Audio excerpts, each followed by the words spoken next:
guys! So for today's vlog, magluluto tayo ng fried chicken.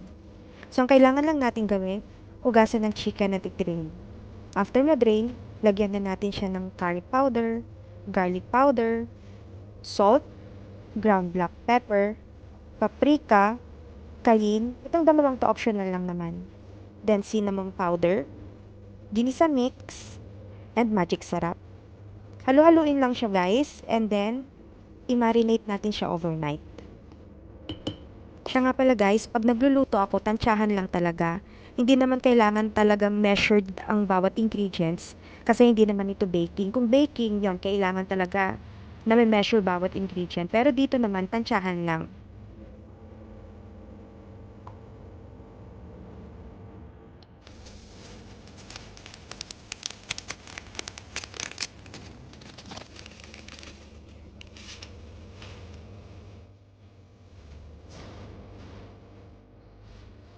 So after na ilagay lahat ng ingredients, halu-haluin lang natin na mabuti ang chicken para ma-distribute na mabuti ang lahat ng ingredients sa chicken natin.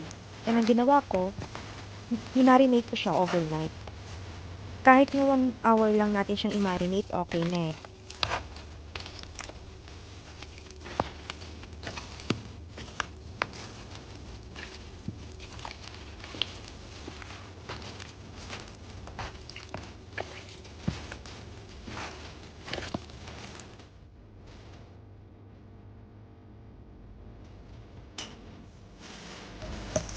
So, para sa breadings, isa naman ang ating dry mixture. Combination lang siya ng flour, cornstarch, salt, and ground black pepper. Nalang sa ating butter mixture, naglagay lang ako ng 2 eggs, water, and crispy fry.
So, sa ating butter mixture, doon natin ilalagay yung chicken na na-marinate natin overnight.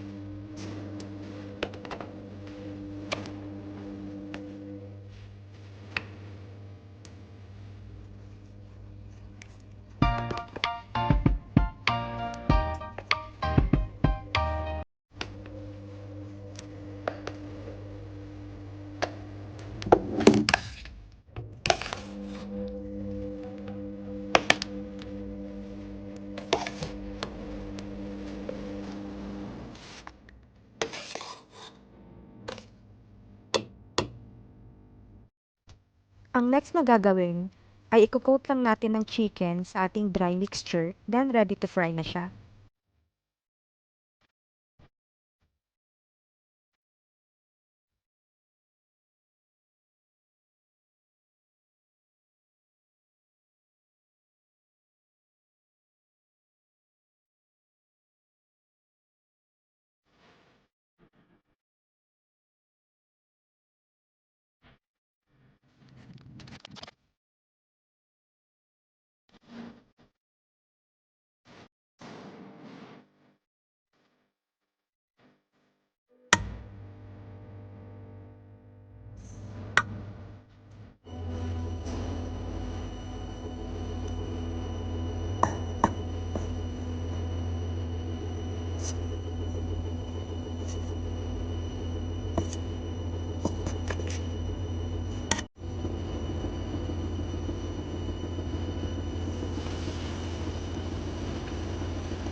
So, ayan guys, luto ng ating fried chicken ala KFC.